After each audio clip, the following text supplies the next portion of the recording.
നമസ്കാരം. നിങ്ങളിപ്പോൾ ഈ കണ്ടുകൊണ്ടിരിക്കുന്നത് കോഴിക്കോട് എരഞ്ഞിപ്പാലം മിനി ബൈപ്പാസ് കൊട്ടാരൻ റോഡുമായി ബന്ധിപ്പിക്കുന്ന റോഡിൻ്റെ ദൃശ്യമാണ് ഈ കണ്ടുകൊണ്ടിരിക്കുന്നത്. തൊട്ടടുത്തായി കാണുന്നത് കരുണ സ്കൂളാണ്. ഇവിടെ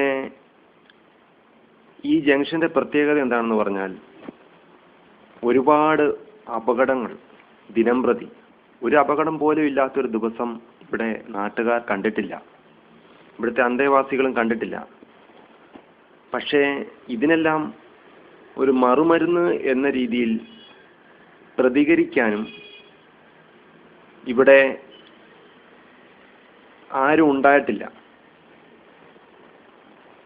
ഉണ്ടാവുന്നതിനേക്കാളുപരി ആരും ഇത് ശ്രദ്ധിച്ചില്ല എന്ന് പറയുന്നതാവും ശരി. ഞാനിപ്പോൾ ഇതിൻ്റെ മേഖലയിലേക്ക് ഇറങ്ങാൻ കാരണം ഒരുപാട് രക്തച്ചൊരിച്ചിലുകളും അപകടങ്ങളും കണ്ട് മടുത്ത് കണ്ണിന് തന്നെ ഒരുതരം ഡിസ്റ്റർബൻസ് ആയിരിക്കുകയാണ്. ഇപ്പോൾ അധികാരികളുടെ ശ്രദ്ധ ഇവിടേക്ക് എത്തുന്നില്ല എന്നതാണ് മറ്റൊരു സവിശേഷത. ഈ ടി ജംഗ്ഷനിൽ ഒരു ട്രാഫിക് വെക്കാനൊന്നും നമ്മൾ പറയുന്നില്ല. കാരണം ഒരു ട്രാഫിക്കിൻ്റെ ഉണ്ടാവേണ്ട കാര്യമൊന്നും ഇവിടെ ഇല്ല. എന്നാലും കൊട്ടാരൻ റോഡുമായിട്ട് ബന്ധിപ്പിക്കുന്നിടത്ത് ഒരു ഹമ്പ് സ്ഥാപിച്ചാൽ ഇങ്ങനത്തെ അപകടങ്ങൾ കൂടുതലും ഒഴിവാക്കാൻ പറ്റും എന്നൊരു ചിന്താഗതിക്കാരനാണ് ഞാൻ. വേണ്ടതിനും വേണ്ടാത്തതിനും നമ്മുടെ നാട്ടിൽ ഒരുപാട് ഹമ്പുകളുണ്ട്. ഒരു വീടിൻ്റെ മുറ്റത്ത് വരെ ഉണ്ടായ ഞാൻ ചരിത്രമുണ്ട്.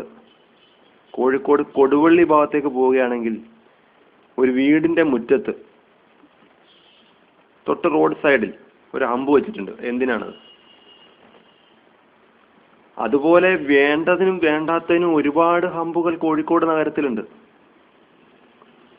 അപ്പോൾ എന്തുകൊണ്ട് ഇതുപോലെ പ്രധാനപ്പെട്ട ജംഗ്ഷനെ വഹിക്കുന്ന ഒരു സ്ഥലത്ത് ഹമ്പ് ഉണ്ടാവുന്നില്ല?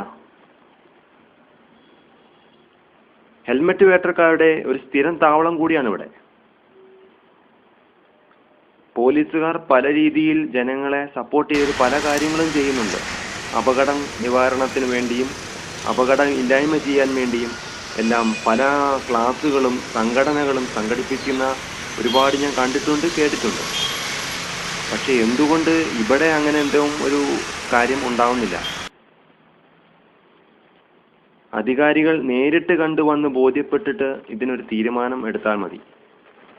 കാരണം ഓരോ ജീവനും വിലപ്പെട്ടതാണ് എന്ന് മുദ്രാവാക്യം പോലെ നമ്മൾ പല സ്ഥലത്തും എഴുതി വച്ചിട്ടുണ്ട്.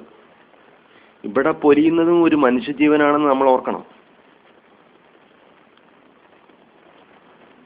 ഒരുപാട് സ്കൂൾ കുട്ടികളും അതുപോലെ ബന്ധപ്പെട്ട പല ആൾക്കാരും കടന്നു പോകുന്ന ഒരു സ്ഥലമാണത്.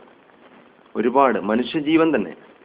ആ മനുഷ്യജീവൻ വിലപ്പെട്ടതാണോ എന്ന് സർക്കാർ തീരുമാനിക്കുക, അല്ലെങ്കിൽ ഇതിൻ്റെ അധികാരപ്പെട്ടവർ തീരുമാനിക്കുക. വാക്കുകൾ പ്രവൃത്തിയിലാണ് വേണ്ടത്, സംസാരത്തിലല്ല.